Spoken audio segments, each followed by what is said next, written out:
Listo. Muy bien, bienvenidas, bienvenidos.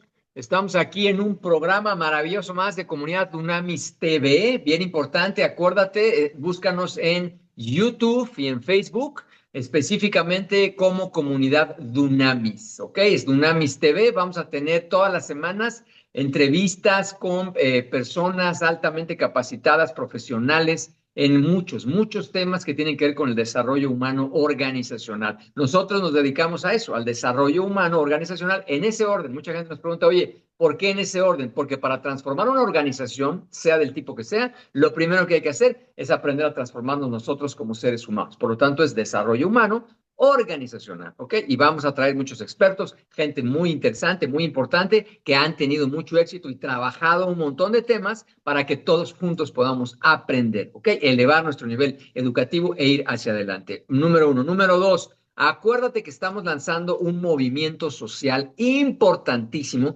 Anótate ahí masa crítica de conciencia. ¿Qué quiere decir eso? Investígalo para que veas lo que vamos a provocar tú y yo juntos en todo lo que vamos a hacer ahorita como comunidad UNAMIS. Y es, por cada suscripción en el canal de YouTube de Comunidad UNAMIS, nosotros como Fundación de UNAMIS vamos a donar una hora de voluntariado. Y el otro día me decían, oye, pero que a ver qué pasa si se juntan 1 millón de suscripciones, pues 1 millón de horas de voluntariado en México, imagínate qué belleza. Y el otro día me decía alguien, oye, ¿todo eso lo va a hacer Fundación UNAMIS? No, por eso tenemos una segunda herramienta y gran oportunidad para mí de que cualquier persona que nos esté oyendo ahorita o nos esté viendo que quiera hacer una fundación, una organización de la sociedad civil que quiera aprender, quiera ver la forma de cómo mejorar su comunidad. El otro día nos estaba hablando alguien de un estado de la República, en una comunidad pequeña, y desesperado, mandando mensajes de que cómo podía, que está cada vez la cosa peor y que nadie reacciona, nadie hace nada, los que pueden no quieren o simplemente no pueden hacerlo, que cómo podría contribuir y que él quería hacer algo parecido a Fundación Unamis. Y le dijimos, claro, por supuesto. Entonces, ojo, vamos a ofrecer consultoría y coaching.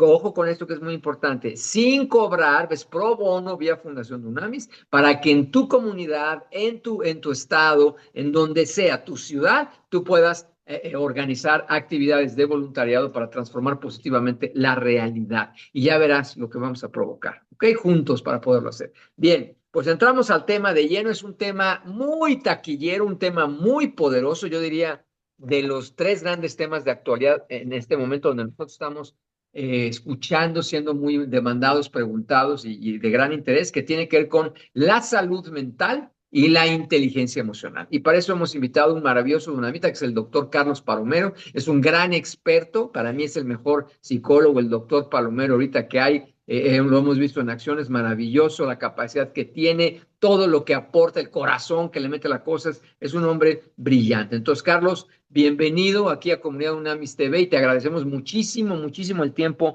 que nos estás dando para este tema que hay un montón de dudas. Ok, recuerda que pueden hacer sus comentarios, preguntas ahí en las redes, nosotros contestamos, seguro, eso no te preocupes, quizás nos tardemos un poquito, pero sí te respondemos. Bienvenido, Carlos, ¿cómo estás? Gracias, Ario. Bien, Muy bien, orgulloso de estar aquí. Muy bien. feliz. Muy bien, Carlos. A ver, vamos a empezar desde el principio, como diría el clásico, ¿ok? A ver, Carlos, son varias preguntas que te vamos a hacer, no solamente que ahorita las tengo aquí anotadas, sino de que mucha gente te lo digo claramente, cada semana, si no es que diario, hacen preguntas presencialmente o vía las redes de qué pasa con este tema. A ver, entonces, a ver, primero, vamos a empezar por el principio, Carlos. ¿Cómo definirías tú qué es la salud mental? ¿Qué es eso de la salud mental? Bueno, la salud mental es una sección de una parte más amplia, de un concepto más amplio que es salud, pero como tal es tener la habilidad de enfrentar los inconvenientes, los percances, los problemas del día a día, de manera que puedas relacionarte socialmente, también con otros, y también de manera que puedas relacionarte adecuadamente contigo mismo. En otras palabras, alguien lo dice como somos seres biopsicosociales, ¿no? Entonces, la intersección de estas tres áreas de manera que tú puedas sobrellevar una buena salud física y tengas las habilidades para poder hacerlo, pero también tengas habilidades para enfrentarte con la sociedad, para relacionarte con la sociedad y para relacionarte contigo mismo, es como se definen como esta salud mental. Ok, ok, a ver, muy interesante. Pero a ver, hay otra pregunta que nos hacen mucho, Carlos. ¿Y por qué? No sé si decirlo así, o sea, tú eres el experto, pero ¿por qué se ha puesto de moda? O sea, ¿por qué antes, Carlos, no se hablaba del tema de salud mental? Cuando esto seguramente es ancestral, o sea, la salud mental, evidentemente, desde que somos humanos, claramente hay un componente de salud. Pero ¿por qué antes no era importante? ¿O por qué antes no se le daba ese nivel claramente de atención que debemos hacer? Y ahora resulta que en los últimos años, en los últimos meses, la gente está muy involucrada con este tema. ¿Qué es lo que ha pasado? ¿Qué es lo que sucedió para poner el spot así como en la frecuencia ya de que este tema es importante? ¿Qué es lo que sucedió? Ah, claro, bueno, hay un parteaguas muy especial a partir de la pandemia. Es decir, a partir de la pandemia 2020, Ok, antes de la pandemia, te encontrabas con personas que, bueno, podían salir y el espacio mínimo de contacto que tenían era en su casa con su familia. O sea, ¿cuánto tiempo le dedicabas diario? Una, dos, 3 horas, 4 horas, ni siquiera llegaba a la mitad de lo del trabajo. Entonces, en este espacio, pues podías medio sobrellevar las problemáticas o decidir ignorarlas. Pero al momento en el que te quitan el espacio y te recluyen en tu casa con personas con las que no sabías que no te podías llevar tan bien, con las que es cuando entra y sale a relucir este déficit de habilidades, es como, espérame, me estás diciendo que la mujer con la que llevo 10 años casado y yo no sabemos resolver problemas. ¿Me estás claro. diciendo que yo no sé relacionarme con otra persona? ¿Me estás diciendo que no sé escucharlo y que todo este tiempo solo estaba dándole el avión, pero que ahora se hace evidente? Entonces, es cuando sale a relucir estoy encerrado con alguien más o incluso estoy encerrado conmigo mismo. ¿Y sabes qué? No me tolero. O sea, me caigo mal de estar solo. No, no quiero estar solo. Alguien ayúdenme, sáqueme de aquí. Entonces, esta pandemia nos, nos recluye y al mismo tiempo nos corta el método de evitación primordial, predilecto de muchas personas, que es el trabajo. Y si no tienes trabajo, entonces vuelves a tu vida. Y al ver tu vida, pone entonces en el radar a esta salud mental, pone en el radar el decir, oye, espérame, creo que no me sé relacionar con otros, creo que no me sé expresar, creo que no me siento bien conmigo mismo. Y entonces es que se pone más enfocada en la salud mental, porque antes de eso había muchísimo trabajo en salud mental, en Ujú. instituciones públicas y privadas, pero a pesar de eso era como, sí, pero ¿quién necesita? Yo tengo salud mental porque yo estoy bien, yo tengo un trabajo, tengo mi familia, y te enfocabas como en los resultados que tenías y estaba bien. Pero al momento en el que te obligan a ver quién eres, porque estás encerrado en un espacio, Ujú. es que la salud mental se empieza a volver importante y de ahí para acá es que justo se disparan solicitudes de atención psicológica, se disparan atenciones psiquiátricas, o sea, se disparan incluso divorcios, varias situaciones donde las personas hay rompimiento, pero porque se dan cuenta que no hay entendimiento. Correcto, correcto, muy interesante, Carlos, muy interesante porque efectivamente ahora y a mí me da mucho gusto, antes en mi época, yo tengo 55 años, en mi época estaba mal visto, ¿no? Decir voy a terapia, ni se hablaba del coaching, del mentoring, que claramente son prácticas ancestrales que siempre nos han ayudado para salir adelante, pero ahora a mí me da mucho gusto que es cada vez más común, pero cada vez más común, y la gente no tiene, me gusta ver jóvenes, millennials, centennials, claramente diciendo, yo o tengo mi terapia, o voy a mi coaching, o tengo mi mentor. A mí me da mucho gusto, o sea, no les da pena, no les da miedo decir pública. Antes en mi época era, estás loco, ¿para qué vas a terapia? No, o sea, teníamos con mucha telaraña y mucha confusión. Entonces yo sí celebro, como bien dices, claro, claro, después de la pandemia fue cuando esto se dio. Ahora, a ver, Carlos, cómo se mide la salud mental? O sea, ¿cómo puedo saber yo? Porque es un intangible. La parte fácil es lo físico, ¿no? Si yo quiero saber cuánta fuerza tengo, pues hay exámenes, hay pruebas, hay entrenamientos que me van a decir. Pero a ver, internamente, algo intangible, la salud mental se mide, es a través de un examen, o sea, ¿qué tengo? Y si se mide, ¿qué es lo que se mide? ¿Y cómo voy a saber yo si necesito y requiero ya un tipo de atención? Entonces, esa pregunta yo creo que es importantísima y que mucha gente ahorita se la está haciendo. ¿Cómo yo puedo autoescanearme, medirme con quién tengo que ir, qué tengo que hacer para ver dónde estoy hoy en términos de salud mental? Ese es justo un gran reto que ha tenido la psicología hasta el día de hoy, porque el enfoque que ha existido ha sido patológico. ¿Qué quiere decir? En Ujú. cuando ya no hay. Cuando ya no hay, es decir, hay test para medir ansiedad y yo puedo saber si tengo ansiedad. Hay test para medir depresión, para medir distintas problemáticas de salud mental, pero como tal, no existe un test que me diga estás bien de salud. O- pero lo que sí podemos hacer es medir nuestras habilidades para el logro. O sea, en nuestras habilidades para el logro es donde radica el saber si tenemos o no tenemos salud mental. Es como nuestro eh, termómetro de la salud mental. ¿Y de logro en qué áreas? Primero, tú puedes hacer y tienes la habilidad para establecer nuevos hábitos de salud.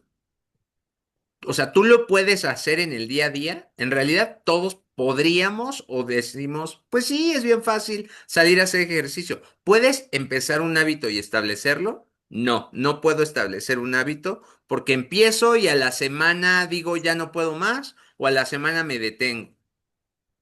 Ah, entonces ahí hay una primera bandera roja, ¿no? Eso es algo donde decimos, no estás teniendo la habilidad para cuidar tu salud física.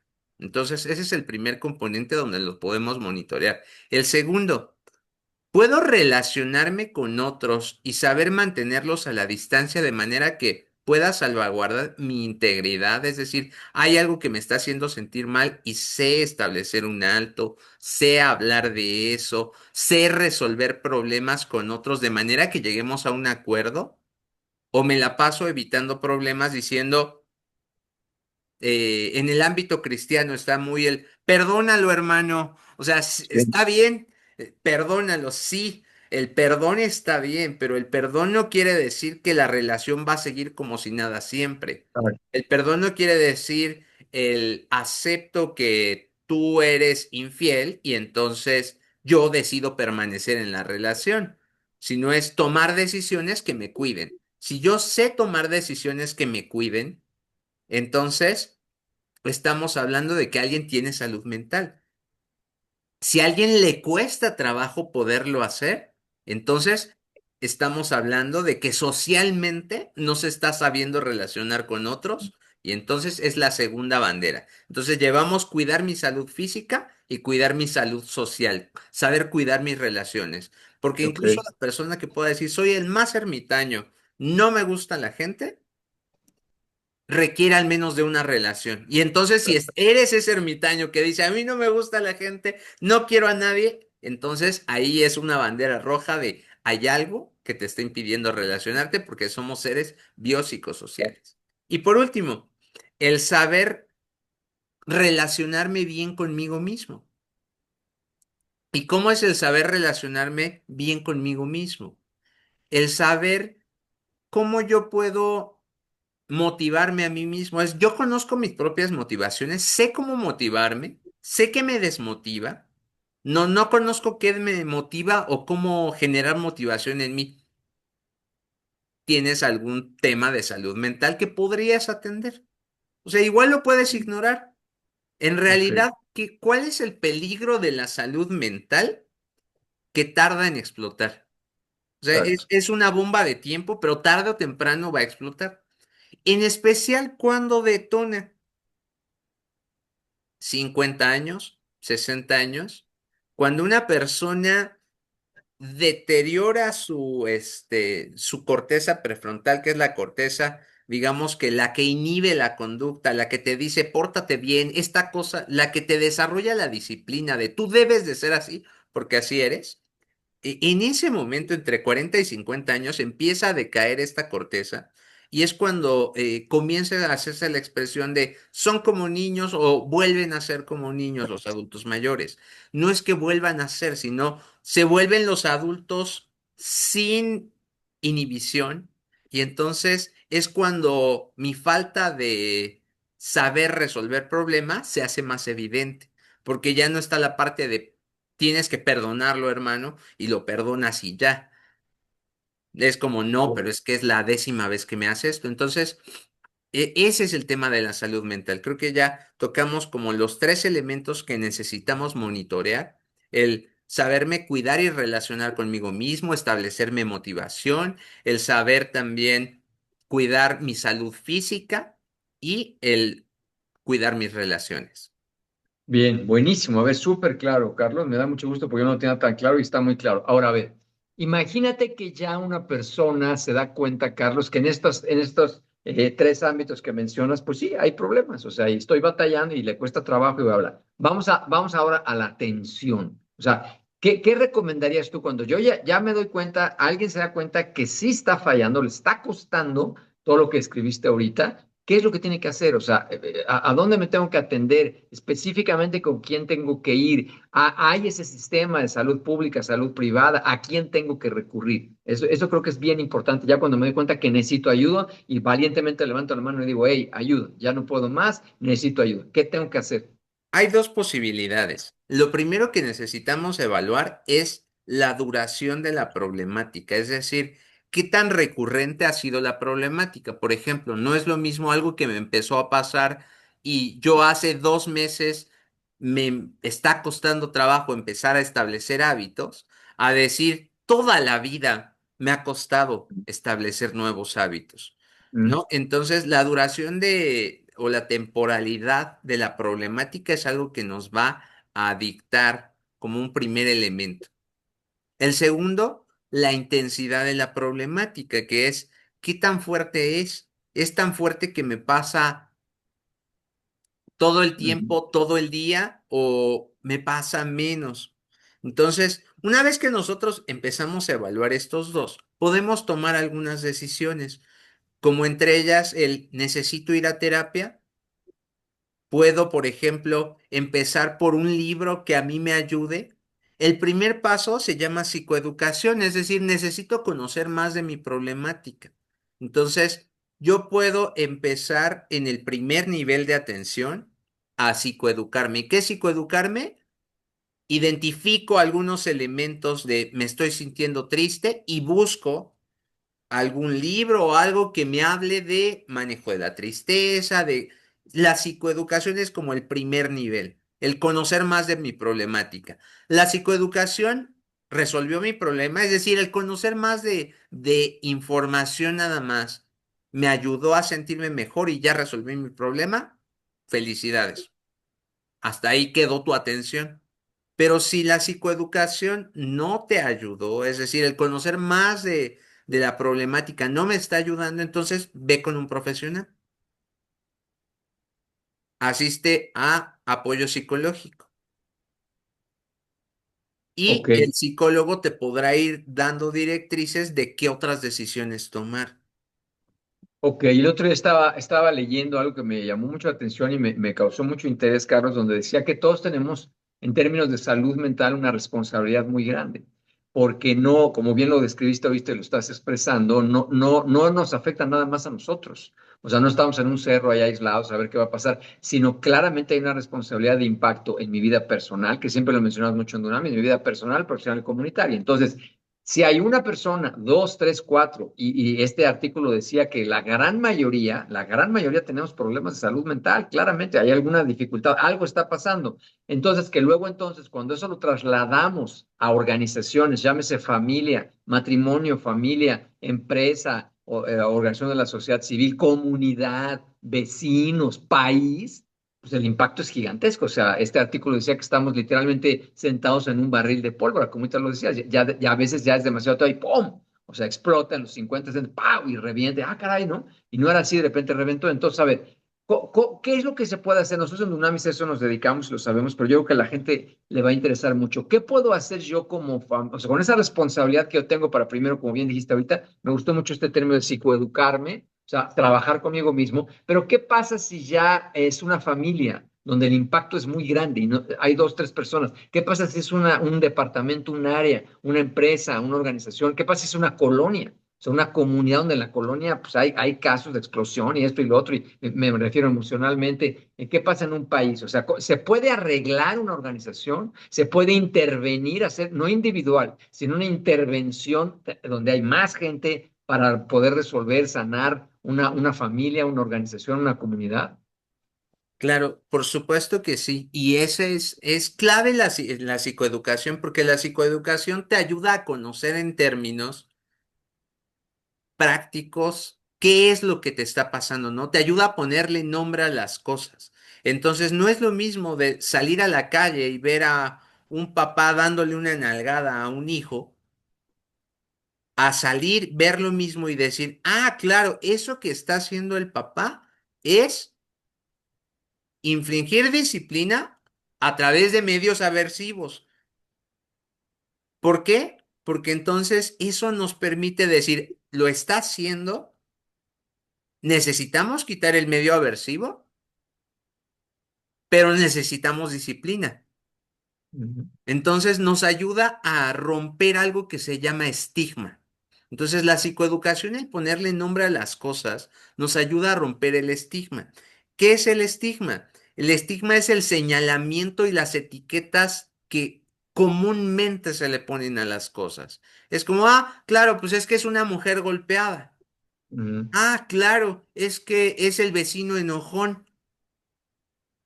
Ah, es que es el malo de la colonia.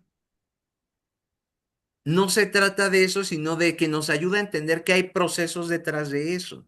Y entonces, en medio de esta psicoeducación y al ponerle nombre a las cosas, nos ayuda a empezar a intervenir, ¿no? Y el primer paso para empezar a romper este estigma es nombrar las cosas e intervenir rompiendo ese estigma. Es el borracho de la colonia, es una persona que ha tenido bastantes problemas y que tiene una historia complicada.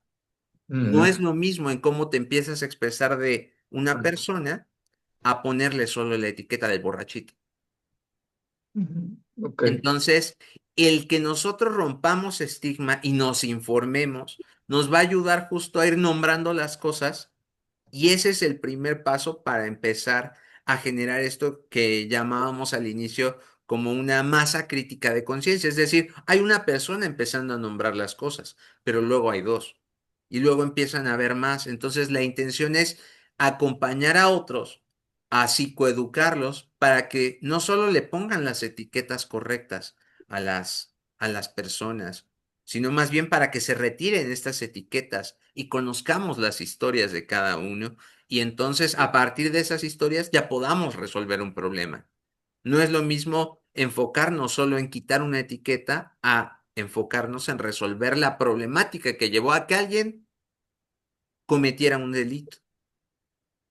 Ok, y entonces es muy interesante esta parte que mencionas que me llama mucho la atención. Entonces, esta psicoeducación, me gusta mucho este término, no necesariamente tenemos que esperar a que alguien, una institución pública, un gobierno o una empresa donde yo trabajo o el delegado, quien sea, lo haga, sino yo solo lo puedo empezar a hacer, yo solo lo puedo buscar y yo puedo empezar a buscar ese proceso de autosanidad interior de auto liberación, sanidad, de poder avanzar. Ya si se complica, obviamente más, como bien dijiste ahorita, ya puedo buscar la ayuda de un profesional, un especialista. A ver, o algo más personal, Carlos, ¿por qué por qué te dedicaste a esto? O sea, ¿por qué tú estás claramente con tu llamado y propósito como psicólogo interviniendo en esto? ¿Qué hubo en ti? O sea, ¿de dónde te nació esto? Y si tú convocarías a gente a que se enfocaran, estudiantes jóvenes, enfóquense para ver no tengo idea cómo estamos en México actualmente en términos de psicólogos, psiquiatras, o sea, gente que atiende esto, estamos en nivel alto, medio, regular, mal. Entonces, primero, o sea,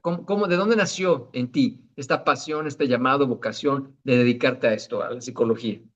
Bueno, en mí, yo estudié ingeniería en sistemas hace tiempo y trabajaba en sistemas, en realidad me desarrollaba en sistemas y a partir de allí conocí a alguien que tenía una asociación civil, lo cual dije, ¿qué es eso de asociaciones civiles? En la vida lo había escuchado.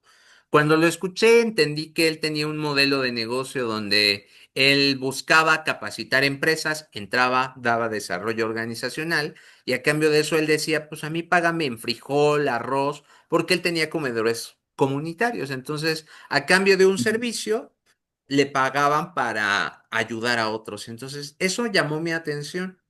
Mis papás han sido maestros toda su vida. Mi mamá era maestra de secundaria. Entonces, en su secundaria había un lugar de muy escasos recursos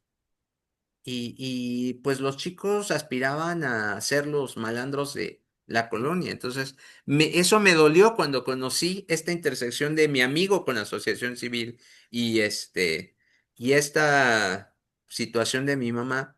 Luego, mi amigo fallece y cuando Ah, fallece, porque además lo asaltaron y del asalto ahí lo mataron. Entonces, eso me dejó tan marcado que fue como él estaba haciendo algo bien padre, le pasó esto, y ahora ¿quién va a hacer algo bien padre para ah, cambiar? Entonces algo empezó a surgir ahí adentro de mí, que dije, pues yo creo que puedo ayudar a estos estudiantes. Lo intentamos, eh, empezamos un programa de orientación vocacional y enseñarles a los chicos cómo entrar a la prepa. No funcionó. O sea, empezamos con bastantes niños, pero en realidad en el camino perdí a todos. O sea, al 100% del grupo. Y eso me hizo cuestionarme bueno, o sea, podrás ser muy bueno, tendrás muchos conocimientos para transmitirle a alguien que sí quiere entrar a la prepa, pues que puede entrar a la prepa, pero si alguien no quería entrar y no era su sueño y lejos de que no era su sueño, ni siquiera sabías cómo convencerlo de que estudiara o de que estudiara era una buena idea, pues te hacen falta habilidades. ujú. Entonces, eso me hizo decidir estudiar psicología. Entonces empecé a estudiar psicología. eh, a lo largo de psicología, pues hice varios voluntariados en distintas asociaciones civiles y todo eso me fue ligando cada vez más con el decir, necesitan intervenciones, pero además de que necesitan intervenciones, me encontré en muchos lugares donde habían intervenciones muy limitadas. Entonces estaban limitadas porque estaban limitadas a un manual. Entonces, alguien dentro de la carrera me decía, un maestro, es que ustedes no son técnicos, no van a salir como técnicos, no necesitan saberse un manual de cómo manejar la depresión. Dice, ustedes necesitan saber ser científicos. Entonces necesitan tener intervenciones científicas donde ustedes puedan crear algo desde cero y adaptar todo desde cero, o no desde cero, pero desde algo que ya está hecho, para que a la gente les saquen lo mejor de ellos. Entonces, eso me llevó a estudiar un doctorado y una maestría, y entonces de ahí surge como este deseo de querer hacer algo, y ahora cada vez más es mi deseo de adaptar intervenciones y de adaptar información para que la gente pueda cambiar su vida de la manera más rápida y eficiente que puedan hacer. Wow, wow, qué maravilla. Sin duda es tu llamado y tu propósito. Por último, Carlos, el otro día llega alguien y se sienta aquí enfrente de nosotros y me dio mucha ternura y no sé, me dice, yo soy un caso perdido. O sea, así empezó, fue su primera palabra. ¿Y por qué? Pues porque lo he intentado todo. Y le dije, ¿seguro lo has intentado todo? Y ya se quedó pensando y le dije, pues no, porque ahorita estamos enfrente y no lo hemos empezado. ¿Tú crees que hay casos perdidos, Carlos? ¿Te ha tocado a ti casos perdidos? O sea, lo que has leído, lo que tú conoces, que es muchísimo, toda la experiencia que tienes, el conocimiento, la interacción con tanta gente que tienes. ¿Hay casos perdidos? ¿Hay organizaciones perdidas donde ya no se puede hacer nada? Creo que el único caso perdido es cuando alguien ya se murió. Ese es Exacto. el único caso perdido. En realidad, hay una segunda posibilidad, pero no es como tal un caso perdido, sino cuando alguien decidió darse por vencido y ya no quiere intentar más. Pero eso me lleva a, no es que sea un caso perdido, sino estás decidiendo ya no intentar más. Estás cansado, estás lo que quieras, pero no es que seas caso perdido, solamente estás decidiendo ya no intentarlo más. Entonces, pues creo que eso se trata también de voluntad y de voluntad no se trata de que con voluntad superes la depresión, no, se trata de que con voluntad identifiques que hay gente que puede ayudarte, que hay alternativas que van a poder ayudarte y que estés dispuesto a desaprender. Justo hace un momento alguien me decía, es que, pues, aprender duele. mm, Y ya sea duele porque vas a salir y te vas a dar en la torre si no haces las cosas de cierta forma, o porque te das cuenta que la forma en la que aprendiste a hacer las cosas toda la vida, que además te ha funcionado, no es la mejor. Y entonces ah, duele deshacerse de una creencia. En realidad es doloroso cambiar. Es doloroso y está en nosotros el poder crear estos ambientes donde otros puedan cambiar y donde otros decidan cambiar. Hace un momento también me hacías la otra pregunta que ya no respondí, que fue de ¿y cómo estamos en salud mental? En realidad en salud mental estamos muy mal. O sea, nos toca como de un psicólogo por 1,000 personas y no nos salen las cuentas. guau, En realidad, al menos aquí en México. Y entonces, al no salirnos las cuentas, ¿por qué? Porque lo que se reporta en la Organización Mundial de la Salud es que uno de cada 4 personas tiene un tema de salud mental. Pero eso quiere decir que claro. estamos tú y yo y 2 personas que nos estén viendo, al menos uno tiene algo, ¿no? Entonces, si eso Ay, nos deja, eso nos lleva a ¿y qué puedo hacer yo? Entonces, mm, ¿qué puedo hacer yo? Primero, informarme, conocer más. Segundo, cuidarme. Alguien me decía hace tiempo, es que te toca amarte primero a ti y luego al prójimo. Entonces es como, cuídate y encárgate de que tú estés bien. Una vez que correcto. ya hayas cumplido con estos primeros dos, puedes pasar a voltea a tu lado. ¿Qué hay a tu lado? Lo que sea que esté a tu lado, no se trata de informarlos, trata de convencerlos de que no, se trata de crea espacios de vulnerabilidad en Mm, ese lugar en donde estés para que alguien pueda animarse contigo y decir, oye, ¿qué crees? Tengo un problema. Oye, ¿qué crees? La estoy pasando mal. Porque solemos estar acostumbrados a medir la confianza como es que mis hijos me tienen confianza, me decía un papá. Siempre me cuentan lo bien que les fue en la escuela, Claro, mm, excelente. ¿Y qué tan bien te va contándote con que tus hijos se autoacusen? ¿No? claro, Entonces, eso es el espacio de vulnerabilidad que nos toca crear en confianza con otros. ¿Cómo puedes medir qué tanto estás influyendo en tu comunidad? ¿Qué tanto la gente se acerca a acusarse contigo en decir, oye, no me está yendo tan bien en esto? Oye, la estoy pasando mal en esto. Porque esos espacios de vulnerabilidad son lo que va a fortalecer el tejido social, va a ser lo que va exacto, a fortalecer la comunidad, el decir, oye, no la estoy pasando bien, pero eso es lo que sí me toca a mí. Y si no está pasando, entonces preguntarte, ¿qué estoy haciendo para que la gente no confíe en mí? exacto. Regularmente está el ejemplo del papá, ¿no? De dime la verdad. Ajá, ¿y qué vas a hacer con esa verdad si te la digo? ¿Un castigo? Porque sí, Wow, sí, y entonces creo que es el mejor lugar, como, ¿qué vas a hacer con la verdad? O sea, lo primero que vas a hacer con alguien que te cuente algo es juzgarlo o decirle qué hacer o escuchar atentamente. Entonces, nos toca escuchar atentamente para crear estos espacios y que entonces ya todo lo demás pueda fluir. exacto. Muy bien, Carlos, muy bien. Buenísimo, buenísimo el tema y me da mucha esperanza escucharte y sé que las cosas pueden transformarse mucho. Bien, pues con esto terminamos, Carlos. Muchísimas gracias. Gracias a toda la gente que nos está viendo, nos está oyendo. Y acuérdate, una suscripción, 1 hora de voluntariado para transformar positivamente nuestro amado, amado país. Reenvía este programa y estamos para servirte cualquier comentario, pregunta, mensaje, lo que tú quieras a través de las redes sociales de Comunidad Dunamis. Claramente podemos responderte. Muchísimas gracias, estamos en contacto y nos vemos la próxima semana. Hasta luego.